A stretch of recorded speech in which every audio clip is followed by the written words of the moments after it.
Hello, everyone, and welcome to another debuffed out of the box cast. Tonight, we have with us Anna Megill and John Ryan. Co-hosting tonight will be Evane. Thanks, guys. Thanks for coming on tonight. Thank you for having us. Thanks. For those of you that don't know Anna and John, both Anna and John are well known for their popular writing in the Guild Wars 2 MMO. Anna's current project is Murdered Soul Suspect for Airtight Games and Square Enix. Now, according to your bio, you especially like talking to yourself in third person. I love it. She loves it. We love it. We all love it here. You love it too. Nice. John's history includes writing for MSNBC, Microsoft Game Studios, MSN Games, Xbox Live, and of course, currently Guild Wars 2. Woohoo! So, we've only got about an hour, give or take a few. If y'all want to go over, of course, by all means. So we're going to jump right into it. Okay. This is a question for both y'all. We'll start with Anna. How did you break into writing for games? How did I break into it? That's probably the question most people ask me. I get a lot of people who come to my website, and that's what they want to know. It's like, how could I be like you? I went back to school specifically to become a game writer. I was a bartender for many years, and I looked at my future and did not want to be one of those really bitter 50-year-old bartenders, and I thought I need to switch things up. I went back to school, and I studied English Lit and computer science. And when I came out, I was doing QA the whole time I was in school for a company called Cyberlore in Massachusetts. So I started out in QA, and I just worked my way up. And the whole time I was working in QA, I kept reminding people what an amazing writer I was. Like, look, look at this thing I wrote. I can write this other thing. I'm really good at this. Don't you want to have me do some writing? And just through constantly reminding people when there were opportunities available, I was the natural person to fill that role. So I just worked my way up. And I worked with John for a little while in Guild Wars 2, even though I started out as QA on that project. Awesome. How about you, John? I started off in journalism. And when I was working in journalism, I kind of got into sort of a dead-end space. I've always been interested in games. And a friend of mine, a fellow coworker by the name of Ken Smith, who now has my old job that I used. No, actually, no, he's moved on from there. Anyway, long story short, he was working at MSNBC doing game reviews, and he took me aside one day. He said, "I can't promise you anything, but would you like to do game reviews?" And I said, "Sure." He goes, "Great. We have this opening back in January 2007. Here's this game coming out. Review it." And and it was the first expansion for World of Warcraft, and I thought, oh, okay, maybe a few people will read this. Yeah, wow! All right, and I wrote it, rewrote it again, rewrote it one more time, and it got published, and it went everywhere, and I couldn't believe this was happening. After that, I did a bunch more reviews, and then sometime around July or August, I saw this ad on Craigslist. No jokes, Anna. I saw this ad on Craigslist, and it said, "Would you like to write for video games?" And I applied for it, and it was a job for Microsoft Game Studios. Wait, did they tighten up the graphics on level 3? It was level 4. Sorry.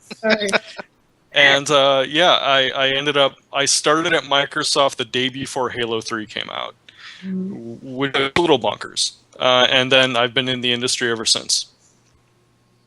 That's awesome. That's yeah. Really cool. So not every ad on Craigslist is creepy, but you should always watch your step on Craigslist. I mean, here in Seattle, Craigslist is where most people get their QA breaks. Nintendo advertises there, Microsoft advertises there. That's how people get their jobs. So Really? Wow. Yeah, Yep. for real. Yep. Well, you know, No. down here in southern Mississippi, we usually just use it to buy 4x4s and deer stands.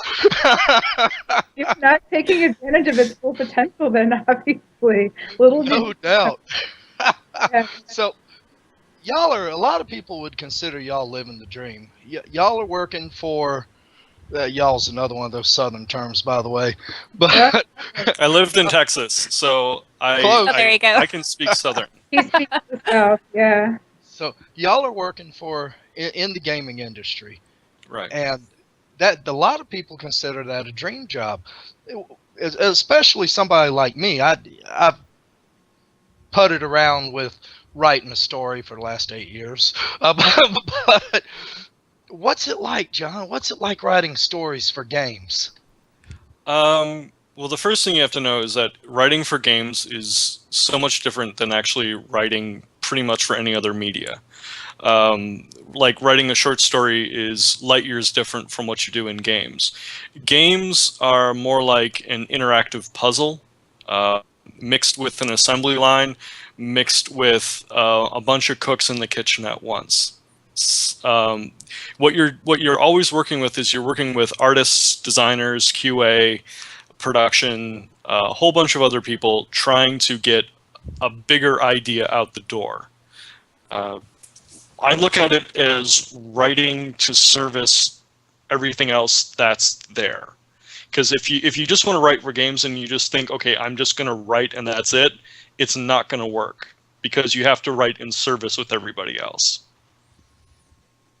Makes sense. It's Makes a lot of sense. collaboration. Yeah. I mean, I think a lot of people are like, I have this great game idea, and if I could just get someone interested in it, then I could go and I could make my game, and it's going to be my story, and it's going to be awesome. It's not like that. And I No. think you would be surprised how much time we spend working in spreadsheets as writers. You always think you're just going to be writing your golden immortal prose, and everyone's going to love it, but it's not like that at all. No, I just got out of a VO session right now for content that's upcoming, and yeah, I mean most of the stuff that we're working on is in Excel, just oodles of cells categorized by what the file is going to be called in the computer versus the line versus the actor versus their cue versus what the designer is going to do, all the way down the line. Yeah. So, would you say it's more like writing a script than a story? In some cases, it's more of a script because you're trying to knit different pieces together, especially if you're doing a handful of scenes. What we do is when we send scripts to actors so they can be in the booth, we send it in a script form. So they see it more like a Hollywood screenplay, whereas we see it as Excel. Okay. So, Yeah, we see it as individual lines. I think that's what people don't realize is that it's almost like a mosaic. You're taking these little bits and pieces and you're just moving them all around to make the best picture sometimes. You know, particularly with something like Guild Wars 2, which had just massive amounts of VO, you have 10 variations on the same line and you have, huge amounts of those lines. So you're just trying to figure out which one is the best one to put in the best place in the best moment. It's extremely complicated. Yeah, people Wow. don't realize how much of it is, busy work, really. It's just, I don't want to use the word drudgery, but there is perhaps a little bit of that too. If you're not So- doing spreadsheets. Wow.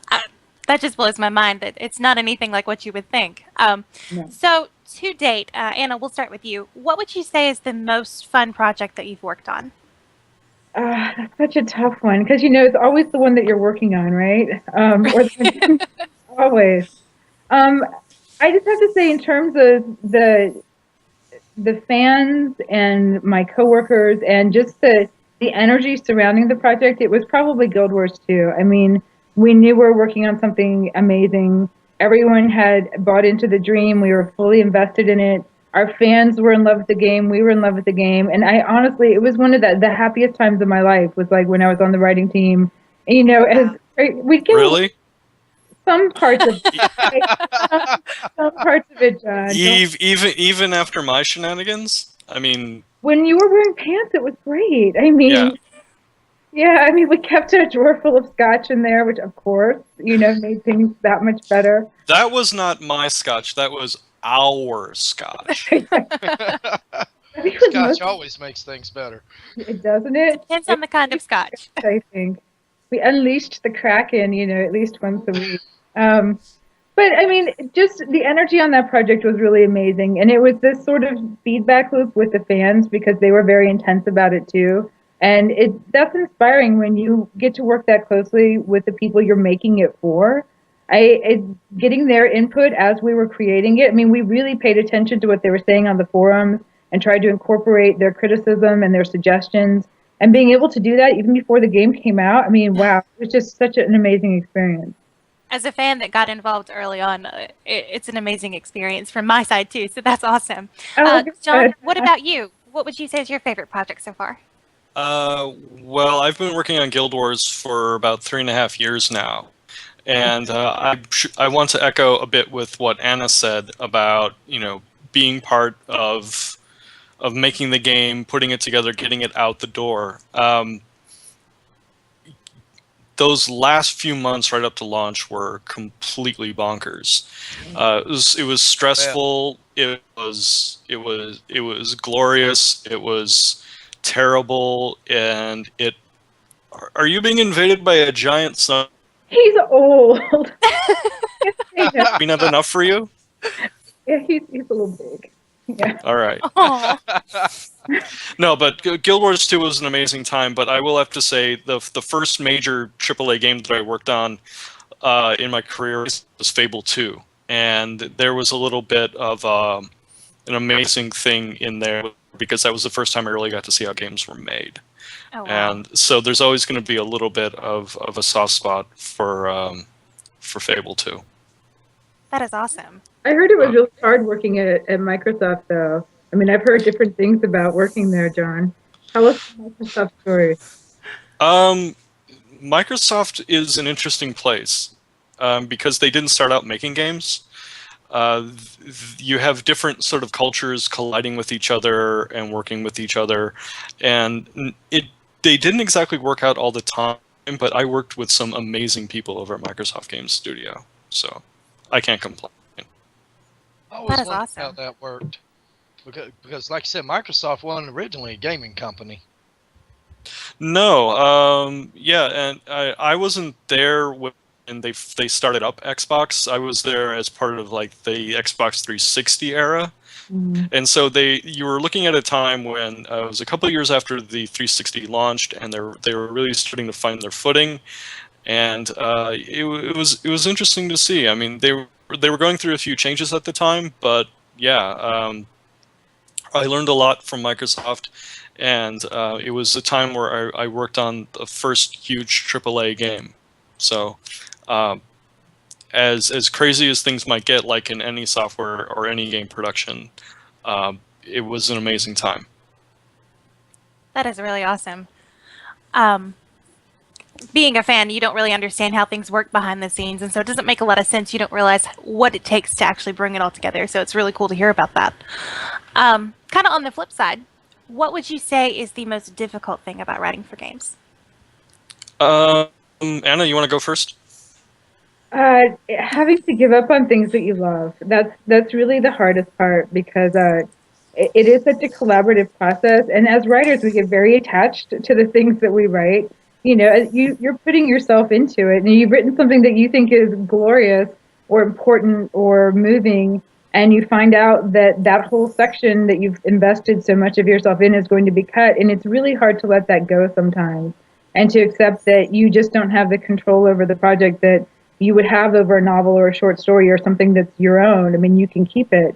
You know, so we just sort of, we get graveyards on our desktops where we like cut out the bits that we love and we put them there and hope we can use them somewhere else, or, you know, use at least some of the ideas in another project, because it's hard. It's really difficult. I mean, I still very vividly remember some things where it felt, like that stab, you know, when I realized that it wasn't going to make it into the game. So That's so sad.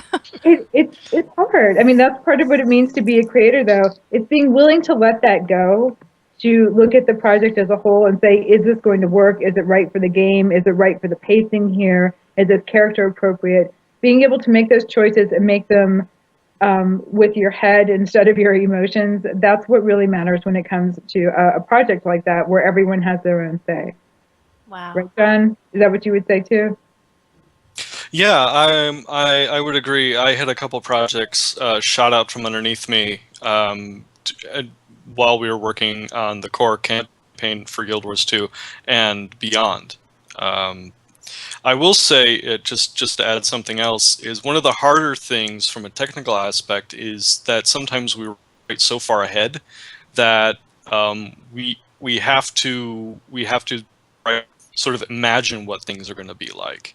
So we have to sort of hit a target we can't see, and then hope that everything works out. In some cases, we only have one chance to write the VO, and we Yeah. have to Wow. hope that that works out. So in some cases, within the budget that I get for an allotted time, what I can do is I can write contingency lines up to a certain degree. I can't write for everything, but if I can talk with the designers and figure out, okay, what's most likely to happen, I can write toward that.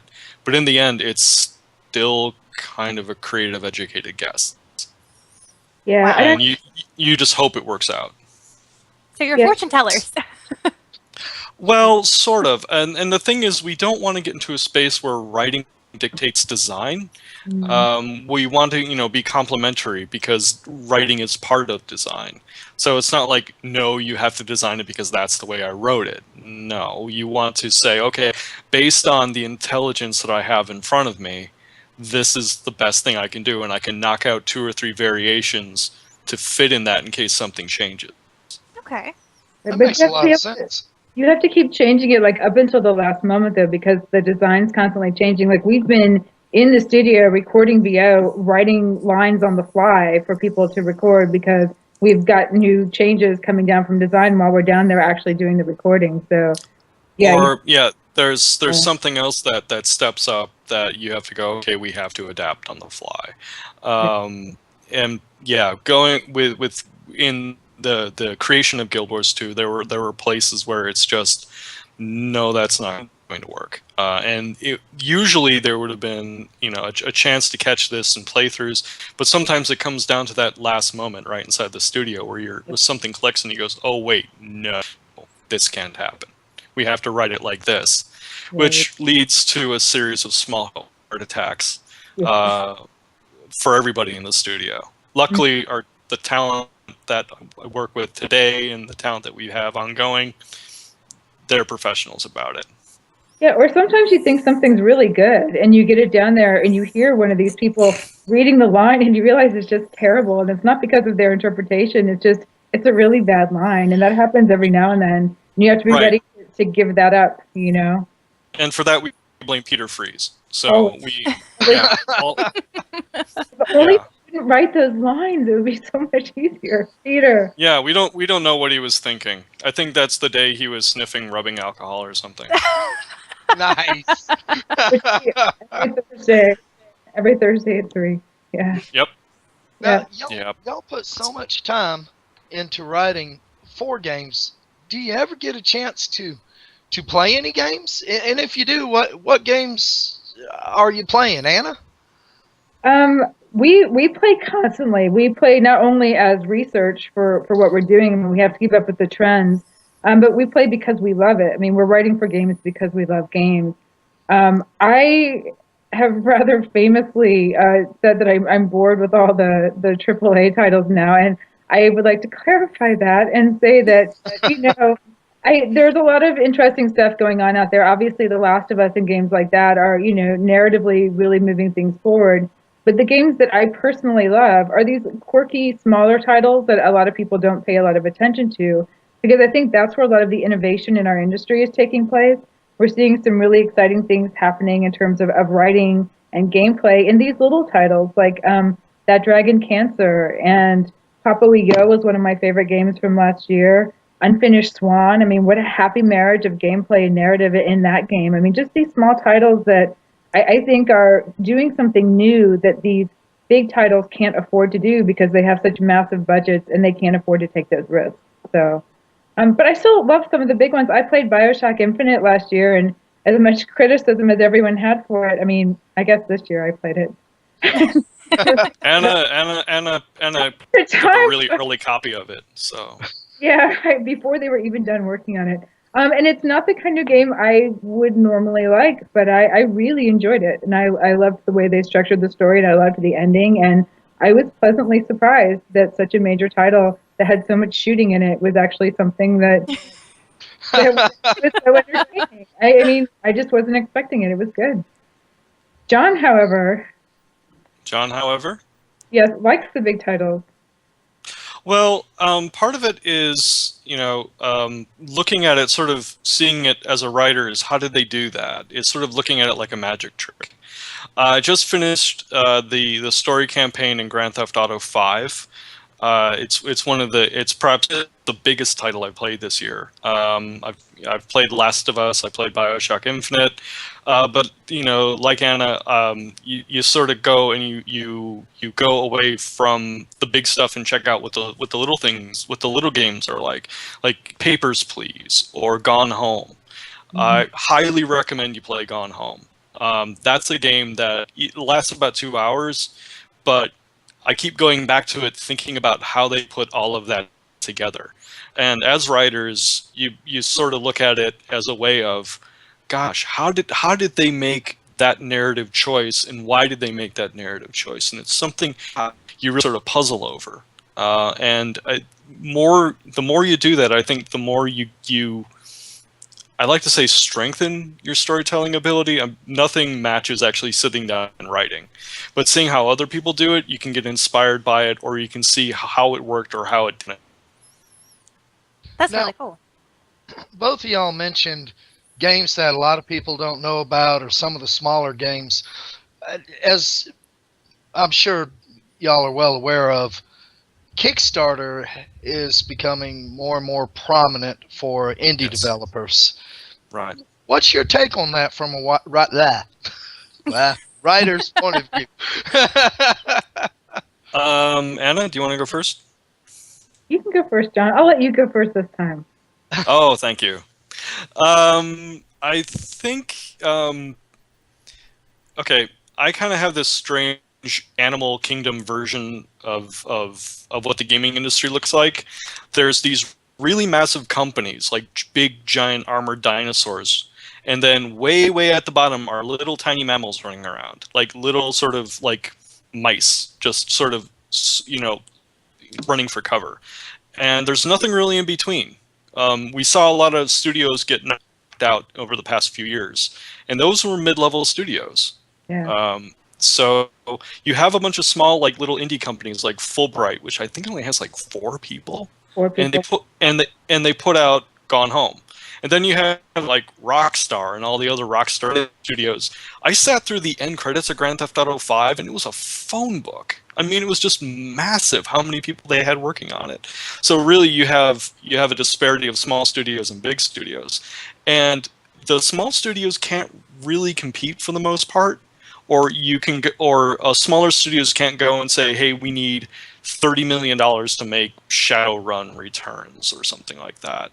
So they go to Kickstarter and they say, hey, could you back this game? Could you please help us make this? And it's a way to get studios a leg up in a major game market that's completely dominated by really huge budgeted games, really huge AAA, and I hear the phrase now quadruple A level games, where you have to drop, at one point you had to drop $50 million on the table to make a AAA game. We're now reaching to the point where you have to drop $100 million. Yeah. Crazy. Well, yeah, okay, so Halo 3 cost something like $80 million to make, and this is not counting marketing. Red Dead Redemption was something like $100 million. Grand Theft Auto 5, I think, was $250 million. Yeah. And God, I always hear differing things about Star Wars: The Old Republic, but it was somewhere between like $150 and $350 million. And I don't know if that counts marketing or whatever, but dear God, I mean that's a huge change, and not everybody can do that. So they go to Kickstarter with smaller, but no less grand, ambitious games, because they can't pony up and say I need 50 million. So they go to a public and try to sell them on buy this game up front, help us make it. And you're right about the credits. I mean, anybody who's taken the time to watch the credits at the end of a console game, or even a big MMO, just sat and looked at their credit list. It reads like a full production sci-fi movie almost. It just goes on and on and on and on. Yeah, I mean it's the GTA 5 credits are as long as I think the Iron Man 3 credits. And Iron Man 3 had like 8 zillion visual effects artists on it or something. Yeah.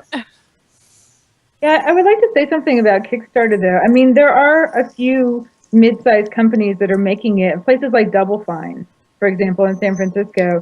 But if you see what they're doing, they're putting out, like, smaller games. Like, they were doing games that were really just, you know, a few levels, like Stacked, for example, and what was it, Trenched? It was the other one?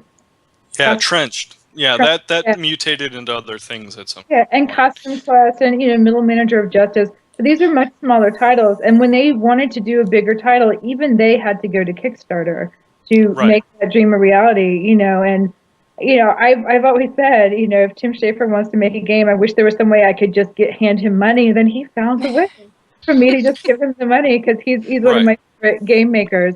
And well, I'm sorry. No, go ahead. What were you going to say? Oh, no, the one thing I was thinking about Double Fine is that we're now in sort of a console era, or at least an era where, God, what was it? Tomb Raider? The reboot of Tomb Raider sold something like 2 million units or so, and it was deemed a failure. By Square Enix, yeah. By Square Enix. It was deemed... Yeah, and so the thing is... you can't, if I'm Tim Schafer, and God knows one day I will be, you will have, I mean, try to sell somebody on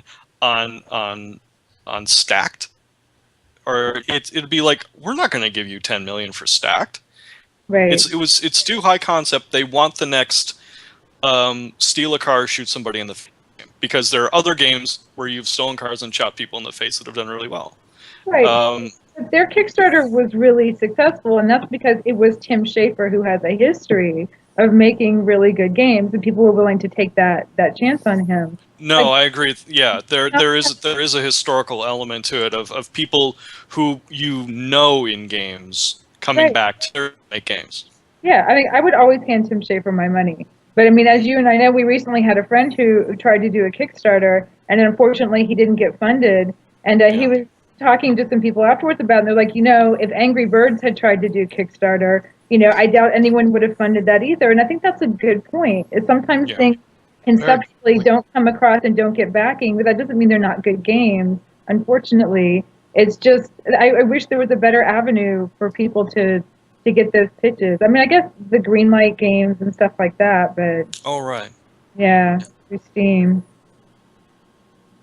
So Kickstarter is important. In other words, that's what we're trying to say. It's necessary and it's good, and we like it. I just donated a bunch of money to The Long Dark, which is the winter-based survival horror game, and it's an idea where I want to reward that sort of, okay, that's something new, that's something I won't see. Yeah, let's make this thing a reality. And God, I've backed a whole bunch of games, and I look forward to all of them flourishing and given a shot. That's a good point. You're actually getting to back the kind of games that you would want to make sure that those games get made. I think that's a really important thing.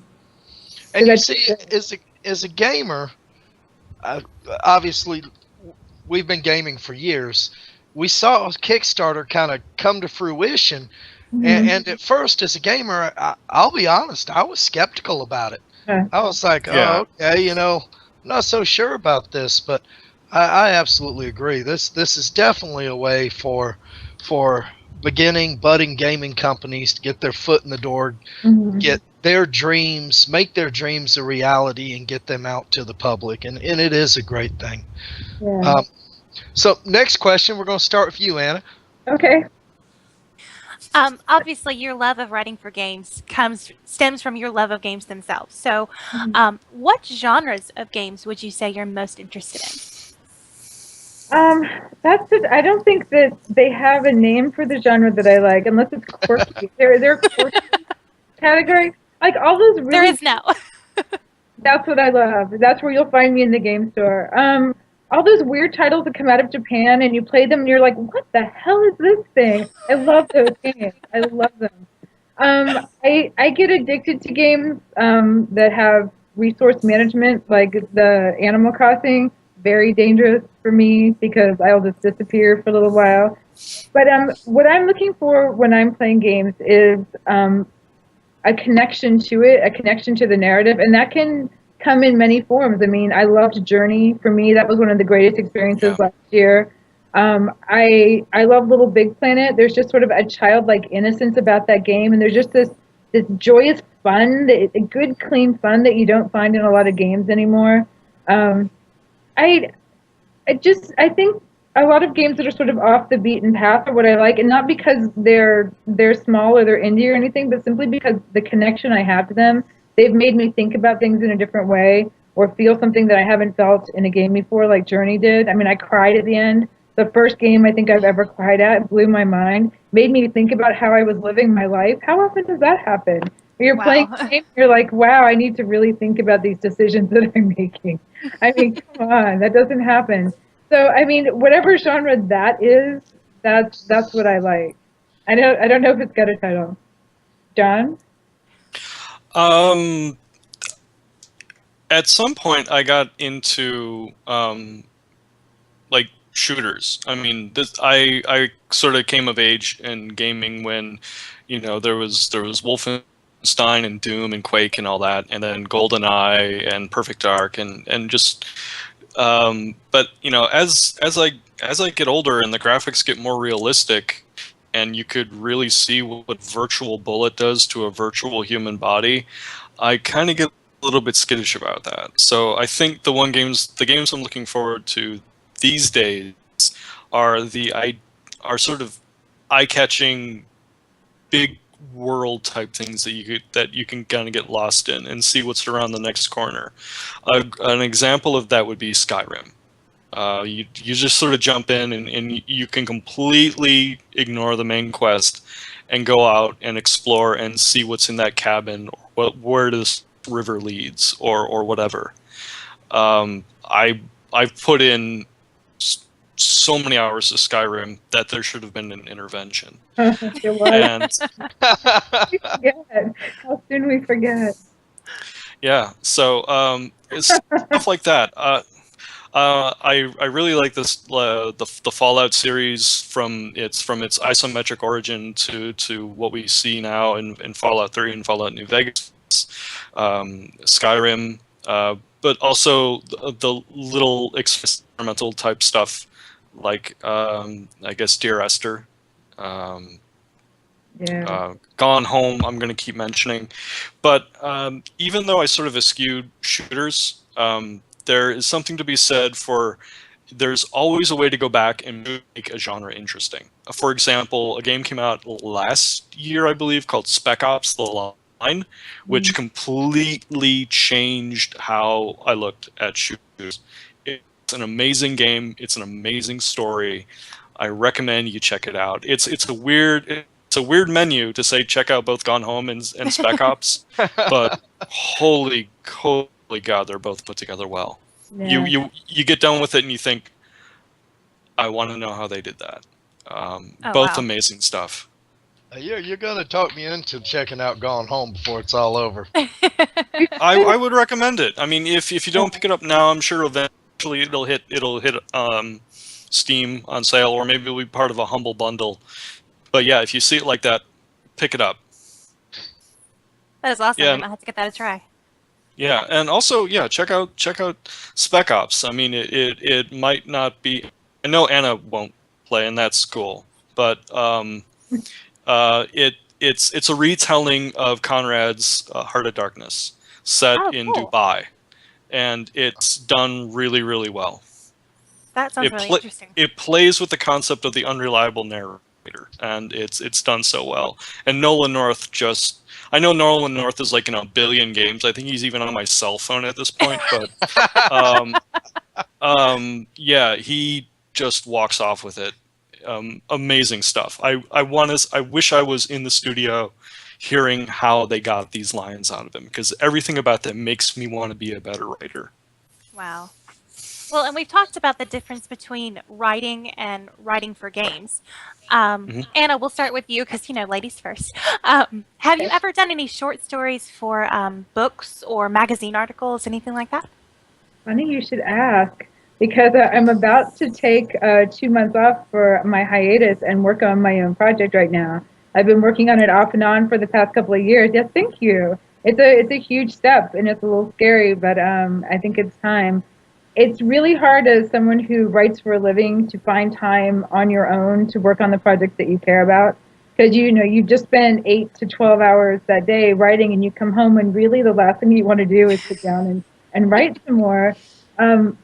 But you have to. I think it's really important to work on your passion project, and this is one for me. And it's a series of linked short stories that are about games and about the games we play in our lives, the way we gamify our own existence. So that's what I'm going to be writing about. And I have, I did a lot of academic writing when I was in college, certainly, and I've always written anything I could to just get my voice out there and be heard. But this will be the first project where it's not for games, but still about games, I guess. So I'm looking forward to it. Hey, NaNoWriMo is just around the corner. Dude, I signed up already. Are you doing it this year? No, there's a reason why I don't do NaNoWriMo anymore, and it's not because of a horrific word processor accident, but it's Yeah. I'm not nano, but it sounds like that would be something really awesome to kickstart what you're working on. The timing is flawless. Like, my first day of freedom is the first day of NaNoWriMo. Do you guys know what that is? I have no clue. What is that? It's National Novel Writing Month. So the goal is to write it's 50,000 words, right? An entire 50,000 word novel in 1 month. And so it's a bunch of resources and forums and stuff to keep you on track. And John's done it in the past, and I think almost killed himself to meet his quotas 4 times. You sucker. Why did you ever? Where's your book? Where's your novel? It's burning by the side of the road. I think it was qualified by the being toxic, so it'll probably never see the light of day. But But there's always revisions. Yeah, and I mean, it's a good experience, right? Say yes, John. It is. It's a great experience if you've never really written before and you want to just get over that hump and write. Yeah, it's a way to get the fear out of you. It's motivational, right? Yes. Yeah. If you fail, they chop off a finger. Oh, John, so that's how that happened. I'm sorry. He has flippers on one hand. Yeah. Go ahead. Sorry. So, I mean, John's written a lot of stuff though that wasn't strictly for games. So, I mean, you were writing for MSNBC. You wrote your novels. Yeah, I mean, I did journalism. Articles from MSNBC. I also did. I have a couple short stories from Guild Wars. One that came out in September, and the other one's coming out this week. And various attempts at screenplays. Mid to longer size stories, things like that. That is awesome. And John, we'll start with you this time. Who or what would you say has had the most influence on your writing? When I was 14 in my high school English class, we, how you're given a bunch of books to read, signed reading and stuff. Yeah. Summer reading. No. This was during the year. This was summer reading. This was we had to read a small book, probably less than 120 pages, called Night by Elie Wiesel. And it is a slim, terrifying, powerful book. It's the economy of words, and it's just absolutely devastating. It's the book that I don't want to sound like it's like an Oprah thing, but it's a book that changed my life. Wow. It's a book that is so trim, economical, powerful that it really kicked me in a different direction. Wow. Yeah, it's not light reading, it's not fun reading, it's but it's a hell of a book. It's necessary reading. Like, it's one of those, like, when they talk about testifying to the past, like being a bearing witness to these terrible events. I mean, Elie Wiesel was at Auschwitz, right? He was originally, I think, at Buchenwald, and then he was transferred, I think, to Auschwitz. Then he was liberated. Yeah, so I mean, he's offering this unique perspective on this horror and doing it devastatingly. I mean, it's really a book that you will not come out of it unchanged. I agree with John. I can understand why that was a huge influence. Yeah, do you see that in your own work, actually? I'm curious. Oh, well, I can't even compare what I do to what he writes, so I'm going to say no. I mean, that's maybe not what I meant. I mean, is that the goal that you're writing toward when you're writing? You know, we all have that voice, that person that we admire. Is that your person? On a technical level, I admire the brevity, the packing the right words in the smallest amount of space. Mm-hmm. So that's something that I want to strive for, because crap. And to actually to write a slim razor blade of a sentence, that's something that I always try to do. How can I explain the situation in the fewest amount of words? Something I'm not doing right now, but it's the goal to shoot for. That's admirable. Just wondering. Very. Yeah. It sounds like that really had a profound impact on your writing style and your writing life. So that's amazing. Yeah, that, and it's the polar opposite of a book. It's that book and The Hitchhiker's Guide to the Galaxy by Douglas Adams. That one I've read. Between the two, yeah, between the two, and actually, a national novel writer is often cited as roughly the size of the book you should write in 30 days, because that's about 50,000 words. Yeah, Hitchhiker's Guide to the Galaxy is about 50,000 words. Okay. I was thinking of the collected works, which is like... Oh, no, not that, no. Months? No. Okay, yeah. The first book. Yeah. Okay. Whew. Scaring me, man. All right. She almost panicked there. Yeah. Good luck, Anna. I could kiss my finger goodbye. I'll have flippers soon too, John. We'll be freaked together. Very nice. So Anna, what about you? What has been the most influential part of your writing? I mean, I think John hit on it. Writers are readers. I mean, we read voraciously from the time that we can, and we read all the time, and we read everything. And I mean, when I was 12 years old, you couldn't convince me that The Lord of the Rings was the greatest series of books ever written, but would I hold that up now as my literary standard? Maybe not. I'd have to say that there are some people, I look at style a lot now in a way that I never used to when I was younger. I think style was invisible to me when I was younger, and it's something that I'm conscious of, like where words can take you, where a very deliberate style, like Nabokov, Vladimir Nabokov, he wrote Lolita. I'm sure everyone knows that one. Have you guys read it? No. It's a horrific story about these terrible things that are done to this young girl, but he seduces the reader with his prose style. It's a very cleverly done thing, and it's this wonderful literary manipulation. And as I was reading it, I, on one level, was very conscious of what he was doing. On another level, completely fell for it and read the book and got caught in the trap. And that's just how brilliant he is as a writer. And his memoirs, Speak Memory, I think are probably some of the greatest words ever set to paper. And English was his third language. I mean, so things like that are just pretty dazzling when you think about how people can arrange words so perfectly that it seems like There's no other order they could be in. It is exactly the right thing said the right way in the right place. And it's something that as I get older, I'm trying to do more in my own work, just make it polished the way gems are polished so that it shines and really has that sort of impact on people. That's amazing. Thank you. Now, Anna, I'm a huge fan of his. If you can't, I'm fangirling here. His writing style. Yeah. now, Anna, did you write a lot of stories when you were younger? I didn't. No, I read like crazy, and I wrote a lot of really terrible poetry, which fortunately has been lost. Fortunately, it's long lost.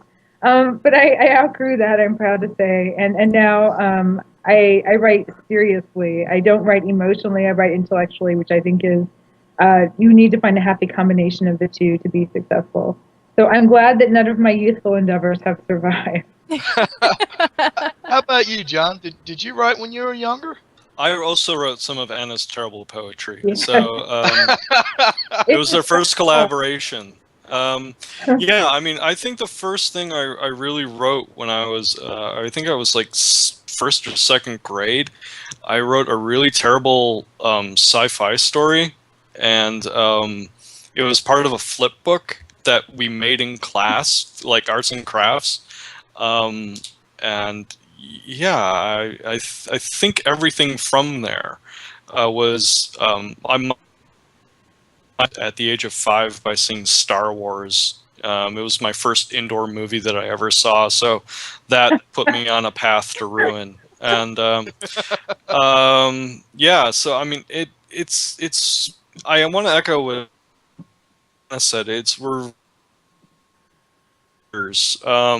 I'm currently going at once, just sort of hopping back and forth because I don't have patience or whatever. But it's not just that. I think going back to the magic trick thing is there's a lot of stuff that I also look at in TV and film is to see how they did that. Because we talked about scripts earlier. Is how do you set stuff up in VO to make a decent conversation, to make something believable? And to that, to a show that I'm now religiously watching and rewatching, which is Breaking Bad, is how they set up conversations and arcs and character and how everything seems believable from their point of view. Humbert from Lolita, he was totally justified in what he did. I go back and I look at stuff like The Wire or Breaking Bad or the animated version of Avatar and see like how can I learn from that? How can I tell a story from that? Wow. So when it comes to interviews like this, John, what is one question that you wish people would ask you? Oh wow, that is a real puzzler of a question. I thought we agreed the answer to this was, can I get you a drink? Yes. Okay, but besides that, The obvious, yeah. besides that, can I get you a drink? How do you make it through when things don't seem to be going your way? I mean, when you hit a dry spot, when you can't find those right words, how do you deal with it? Writing for games is arduous, but it's a journey worth taking. Get in and do it. So I think the question would be, how do you deal with the rough patches?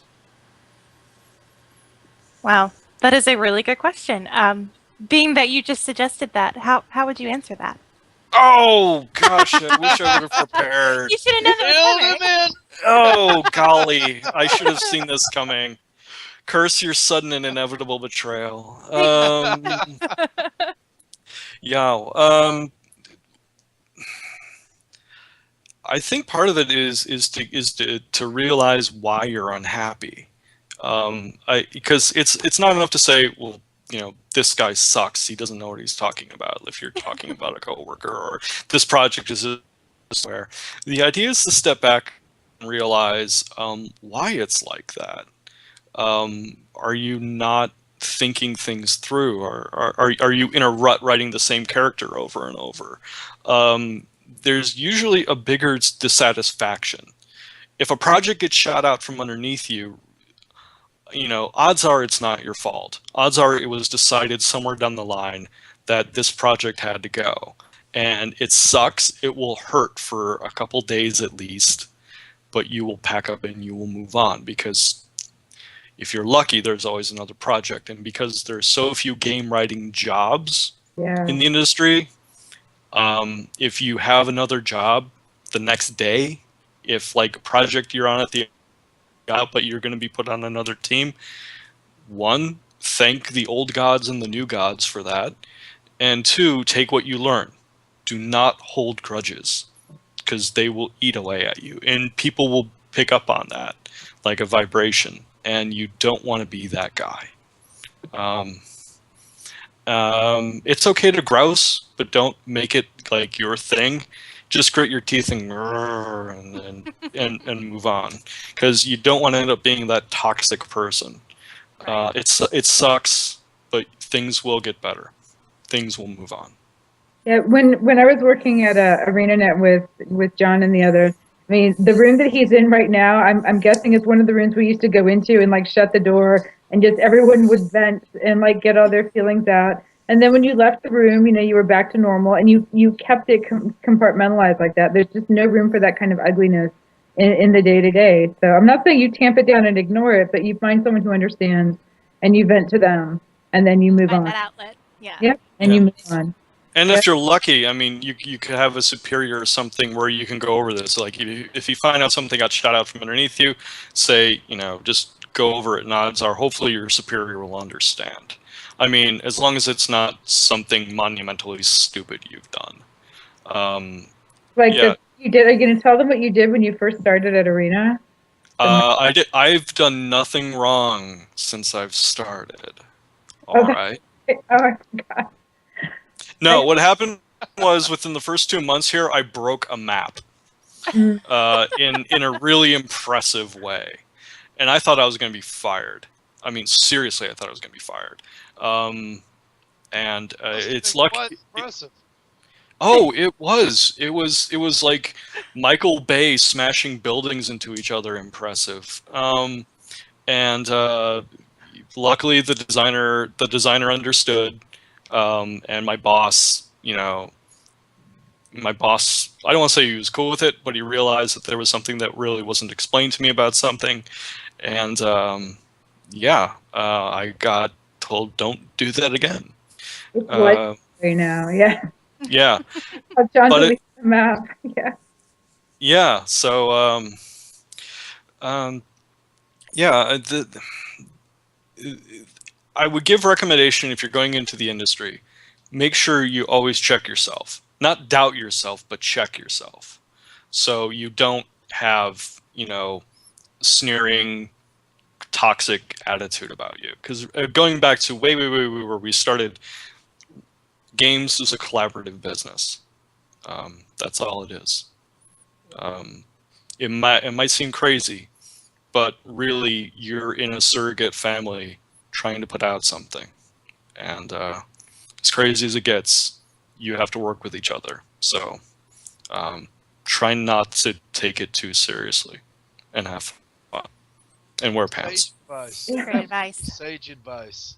Just about anything you do. Yeah. Nowadays, speaking of collaboration and getting stuff out there and socializing with people, nowadays just about everything we do is connected to social media in one form or another. Twitch, like now, YouTube, Facebook, Twitter, Instagram. I mean, there's a million of them out there. How has that changed what you do in your profession and how you do it? Anna, you want to go first? Sure. I think it's been helpful and harmful at the same time. It's been helpful in that you can get feedback. As I was discussing earlier, working on Guild Wars 2 and being able to see what people were saying about it what they wanted for the game, the things that they were hoping were in there. I mean, that was stuff that, I think was almost inaccessible to game designers like 10 years ago. They just had no idea, and they just had to go on letters fans sent, and the going trends and stuff, and we could in real time have people experiencing something on the demo floor at Gamescom and be watching them play and getting feedback and seeing where they were having trouble and be able to refine the product that we were making and the experience that they were having. So that's incredibly valuable to us. It's incredibly valuable for forming communities. I mean, obviously, like your clan, it brings people together in a lot of ways.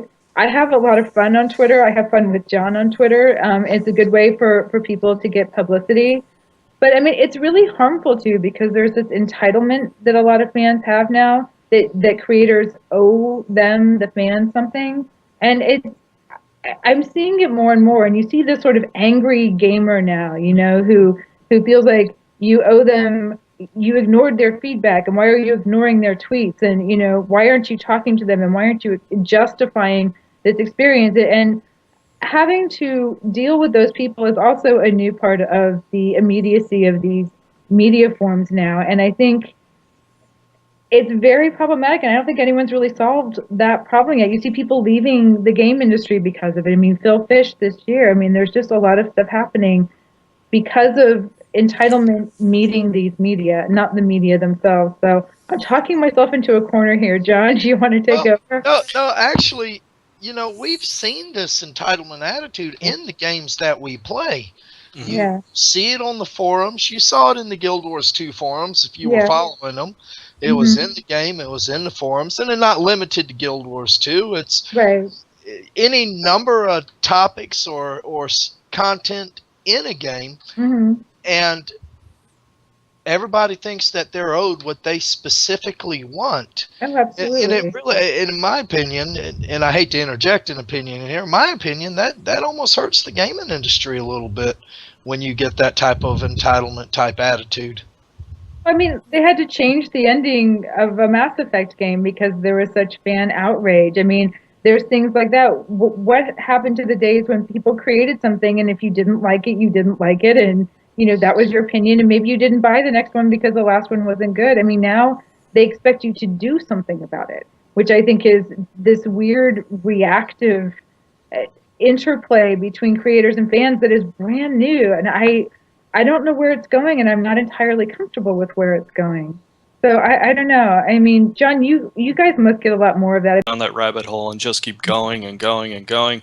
I mean, it's really cool that people follow me on Twitter, and I just thank you for doing that. I hope I'm entertaining and literate. But part of it is that can't be where I live my life. And it's cool to have this outlet and say hi to people and meet them at conventions and stuff like that. But what I do with social media personally is I try to, again, check myself. I try not to go off the handle. I try to think through what I'm going to post these days, because there's so many different ways people can interpret that, and you can't be mouthy. You can't be that much of a smartass. You should, kind of think some of these things through. And I do that personally. It would be cool if other people followed that advice, but you have people of all walks of life, all different sorts of levels of emotional maturity have access to the internet. And I think it's all sort of this growing pain that we're all going through with as far as social media goes. It doesn't help matter that social media is a giant spotlight that everybody's fighting over as well. That everybody's looking for attention, and I think that's kind of a killer in some parts. Now, going back to living world type stuff, it's hard to look at it because we put out stuff, say for 1 month, and we're already working 2-3 months ahead. So the thing is, it's like you see posts like, OMG, they don't know what they're doing with the story, and it's like, just hold on. This is an episodic thing. the train hasn't gotten to the station yet. Just wait till it does, and you'll see how hopefully everything all fits together. So you kind of have to watch and realize that the fans are only seeing a bit of it, and you have more of a God's eye view about it. So usually it's just you sort of just nod your head and go, okay, that's the bit in this space. So I think part of it is really useful to see if fans are liking something or not liking something from a game mechanic standpoint, or if they're noticing something that's bugged. There's something really useful about that. And it sucks that it has to come from forums, because hopefully you try to bang out all the bugs before it gets there. But if something crops up, we can be on it and hopefully fix it in a timely fashion. So there's something to be said for that. Definitely a true benefit. Yeah, there's always going to be people who are going to be jerks when it comes to forums and say, this sucks, this sucks, this sucks. You can't really do much creatively with feedback of this sucks. It's what worked, what didn't, why am I not liking this? Is there anything I do like? And, a message to fans who post in gaming forums, whatever your favorite game is, if you see something you like, take note of it. If you see something you don't like, try to spell it out to the best of your ability. And say, instead of this sucks does not help anybody on a dev standpoint. But having more notes, having reasons why, far more helpful. And I commend you guys on the communication from dev to player. Being a Guild Wars 2 player myself, it's really cool to see that interaction. So great job. Yeah. The best community team, honestly. I mean, Guild Wars 2 community team. I can't give them enough up. They're just amazing. Yeah, Seriously. I don't think they sleep. Yeah. I don't think they do either. Yeah, they don't. I think they're immortals carved from alabaster and brought to life by lightning or something. Yeah, Wow. they're amazing. Dude, how much did they pay you to say that? Well, Martin, you don't see it, but Martin's standing out there with a stun gun. So Oh, okay. It all makes sense now. Wow. Yeah. It's like, say the wrong thing, I dare you. yeah, no, but seriously, the community team is amazing, and every so often I would make a mistake, and Martin and Regina would come up to me, and I never want to see that happen again. And part of it is not just because I screwed up, but because they have to deal with so much stuff. I don't want to add that one more thing onto their plate. It was the worst feeling in the world when you'd messed up and they'd come in like Martin and Regina, and Martin would be like, you guys. And Regina would have that pissed look on her face, and you're like, oh no, what have I done? Regina wouldn't say anything. And the thing is, they're absolutely dead silent. She's terrified. So you just turn around and poof, they're there. They're like they're ninjas. Yeah. And it's just, oh God, they've come for me.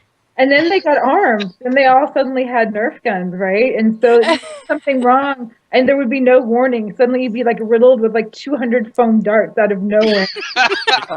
I was just talking to the fans. Yeah. That actually sounds like fun.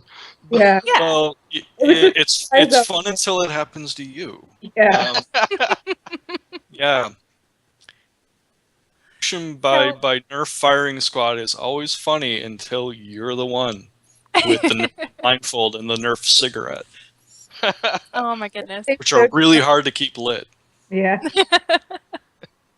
So, John, to focus on you just a little bit, what was it like going from writing about real life events for MSNBC to writing fictional stories for ArenaNet? It was I don't want to say it was a shock, but the transition was when I was working on MSNBC, and then I went over and then I started working on like Fable 2. I couldn't believe it. It was one of those, oh wait, you want me to write original fiction? You want me to help get the story Bible for really?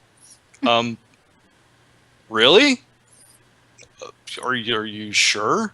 There's a little bit of the imposter syndrome that sort of goes into there. It's like, I can't believe I actually burst through and made it here. So, because unlike Anna, I didn't go to school for this. There wasn't anything like this at the schools that I went to. But again, the schools I went to were probably not that prestigious, And it was kind of disheartening when I went back for a class reunion and found out that all the buildings I went to were actually dumpsters. So yeah, Anna went the right path. I sort of stumbled into it. So there for like 4 to 6 week feeling when I started at Microsoft, like I can't believe I'm here. This is absolutely amazing. So that got cured when a then producer or program manager, project manager, Jason Carl took me aside and said, "In 6 months, you'll be amazed that a game ever gets made." And he was right. At the 6 month mark, I couldn't. After seeing every nightmare possible on a production level,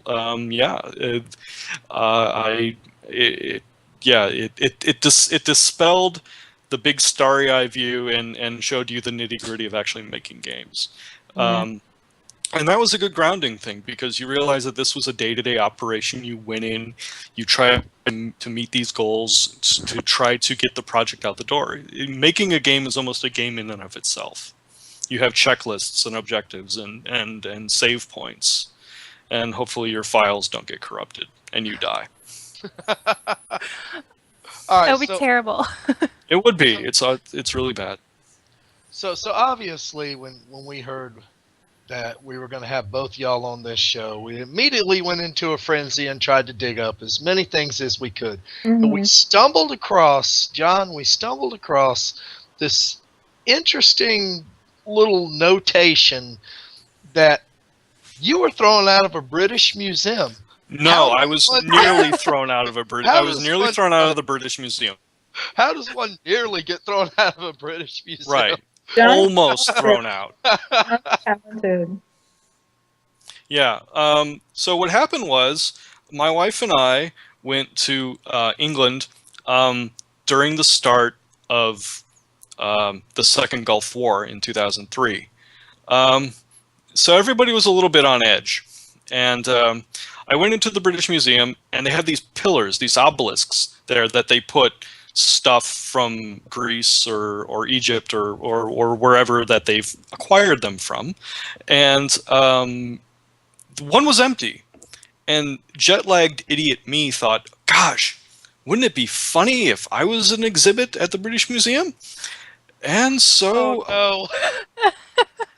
on that pedestal, which was funny, I think, for all of one other person, which was my wife. And within 8 seconds, there were British people in matching coats wanting to take me aside and explain to me that was not a load-bearing pedestal, and they were quite cross, and having to deal with an ugly American probably did not make things any better. I hadn't slept for, I think, 38 hours, so I probably wasn't very lucid either. But I pleaded with them, and I apologized, and I in a very probably undignified manner. But yeah, I could see the door, let's say, at the British Museum when this happened. I could see the exit sign quite visibly, and yeah, I haven't been back to England since. Any pictures? Any pictures? No, and if I did, there would be no pictures. That is quite a memorable story. Yeah, and I over the summer I went to Ireland, and I remember flying over England airspace, and they just said no, keep going. Well, we will relieve you of that humiliation at this moment. So, John, pertaining to Guild Wars 2, I know we talked about how much the process is really a group thing. But when writing, how much input do you actually have in the direction of the overall story arc or a particular game update? Well, what happens let's say for Living Story is what I'm working on right now is they say, okay, this is what we want to do for this month's content, and this month's content will have 2 updates. So the idea is going to be, if I'm the writer for both of that, we sit down, we say, okay, what is content for release A and then release B? And generally we have an idea of what we want to do. It's like, for example, the Super Adventure Box, and then for part B, it was going to be Tequaddle, the revamp of Tequaddle. And the idea is, well, we kind of don't really have a story for either of these. This is generally what's going to happen. So I go back and I sit down and I think, okay, what can fit in this space? And for SAB, the Return of SAB, Bobby Stein, my boss, the lead writer, and I sat down and figured out what could be a story we can embed in SAB, which kind of didn't really have a story. And the same thing with Tequaddle is, okay, well, Tequaddle's back, and Tequaddle's bigger and meaner. And? Okay, so let's figure out and try to do a story. And then we work with the designers and say, okay, how can we fit this story into here? How can it serve as design? Work with them to sort of to fit the pieces in better. Sometimes the story is far more fleshed out. The narrative designers who are above writers will flesh out a giant arc and say, okay, we need to fill in these spaces. This is what this arc is going to be. So as a writer, you come in and you help flesh out the story with NPCs or supporting scenes or things along those lines. For Dragon Bash and Sky Pirates, it was a lot of the stuff I did was doing ambient stuff and helping flesh out Lion's Arch to help develop NPCs, motivations, things along those lines. Going back to stuff that stuff that I worked on for Dragon Bash that got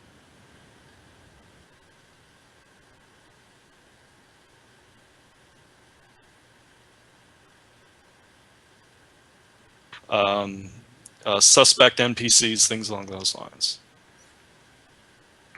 I hope I answered that question. I sort of. Yeah, you did. Okay, great.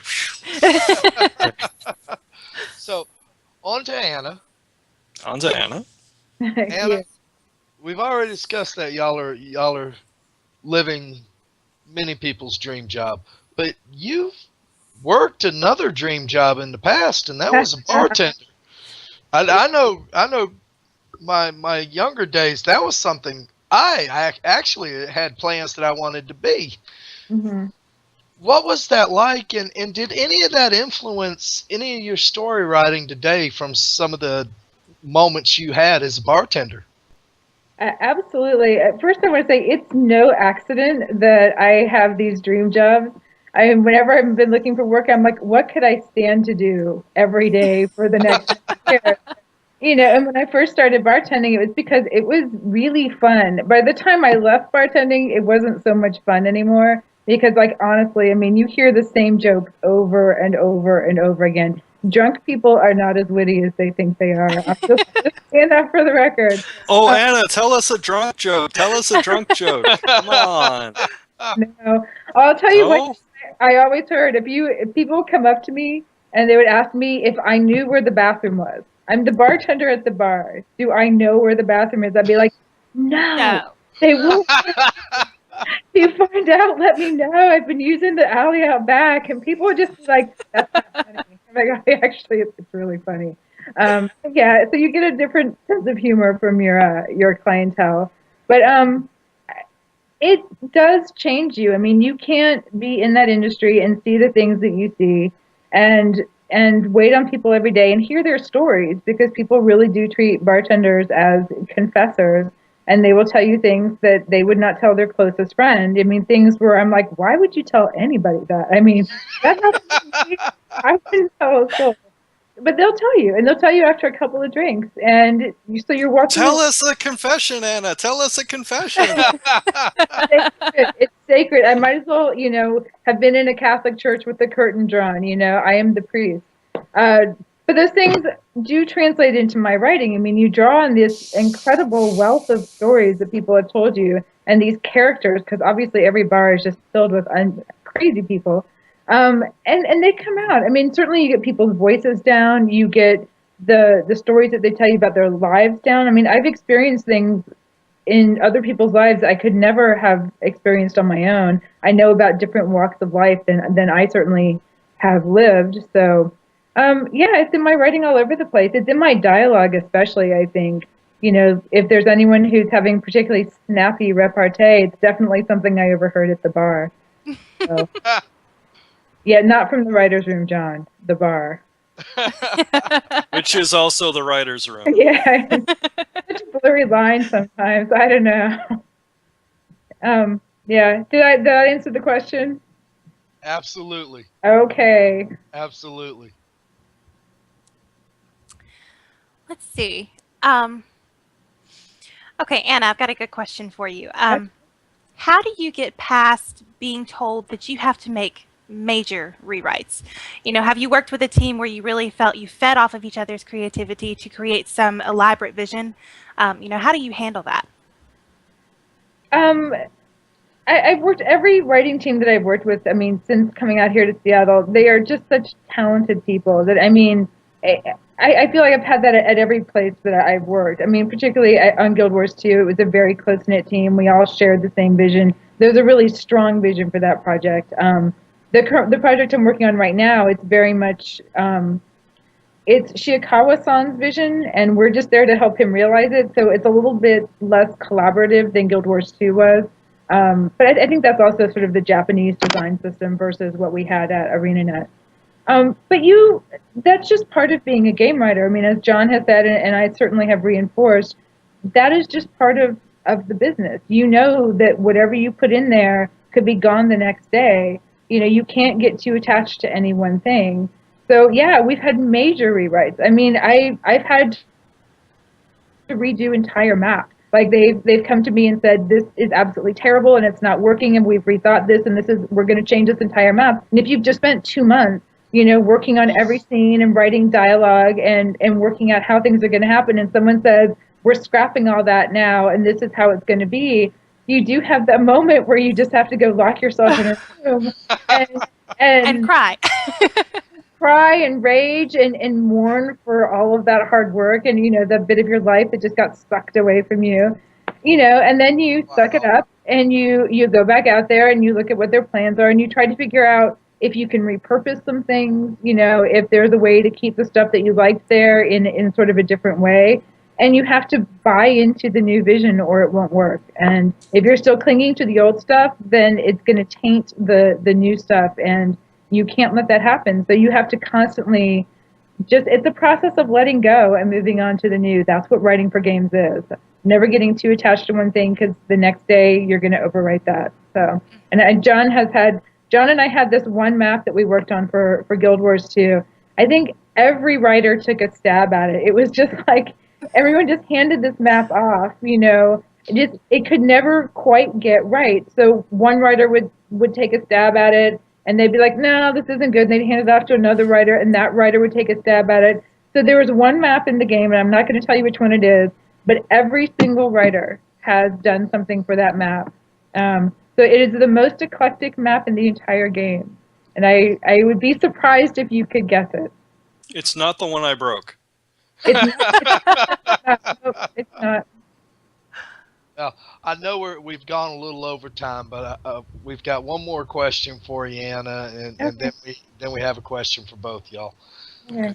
You're currently working on a project called Murdered Soul Suspect. Is there anything you'd like to tell us about that project? It's not like everything else out there, I guess, is the main thing I'd say about it. It's just completely different from the other games I've seen on the market. It borrows a little bit from some things like Ghost Trick and, you know, some other stuff like that. But, you know, I strongly recommend you just take a look at our trailer and maybe look at the demo that we did at Gamescom or at E3 and see for yourself, because I have a really strict NDA. But check it out. It's told from an unusual point of view, and as a writer, it is the most challenging thing I've worked on to date. Because trying to tell a story from the point of view of a ghost is not easy. So, wow. Yeah. I did check out the trailers on it, and we had one we were going to play, but we're kind of behind on time. Right. But it was very, very, very interesting trailer and something I think I will be checking out. But final question, Mhm. Gonna ask each of you the question: pancakes or waffles? Oh man. Well, I'll go first. Anyone who's been following my Twitter feed knows that I'm probably the world's worst cook. I'm a beginner, and I've been trying to make a lot of pancakes recently, and they're just terrible. I mean, they're just awful. I mean, they're so bad that it's to the point where it's kind of put me off pancakes. So I'm going to say waffles. Now, Strong was waffles. that when you set your kitchen on fire? Oh no, I haven't done that yet. I swear. I've been to the emergency room a few times, but it wasn't because of fire. Yeah, but I'm getting better slowly but surely. Yeah, someday.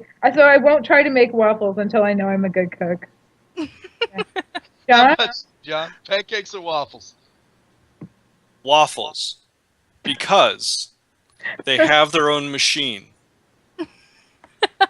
Second, waffle cones. Waffle cones. Right. And we can add a third: Waffle House. Well, that's where the waffle machine lives. See, waffles are so amazing. They have their own machine that lives in their own house. I mean, what more do you need? Pancakes may have their own house, but they don't have their own machine. They have an international house, John. I would just like I have never seen an international house anywhere outside of America. I think that's a lie that needs looking at. It's international from other countries, right? So normally they say the cake is a lie. What you're saying is the pancakes are a lie? Pancakes No, are- I think pancakes are being fronted for an insidious reason that we've not figured out yet. Yeah, and it's the bottomless cup of coffee they have at IHOP that makes me suspicious. Like, are they pulling it in from another dimension? Like, how is it bottomless? What's really going on? Right, John? Are you with You me? see, I don't drink coffee, but if I did, I would not drink it from a bottomless thing. I don't know where Because that's coming from. you know, You do I mean, it. the only other thing that goes that deep, scary things that live in the ocean, as the documentary Pacific Rim has taught me. Nice. Well, Anna, John, thank you so much for coming tonight. You two are simply amazing, and it has been an absolute pleasure to have you on the show. Thanks so Thank much you for letting very us much. come. Thank you. And Thank thank you you for very putting up much. with me. Yeah, It was a pleasure. do. No, thanks a lot, guys. This was really Yeah. fun. This was nice. Definitely welcome to come back and do it again. Everyone, this has been Debuffed Out of the Box with Anna Megill and John Ryan. Y'all have a great night. And don't forget, tomorrow, Jennifer Karras on Fan Fanatic.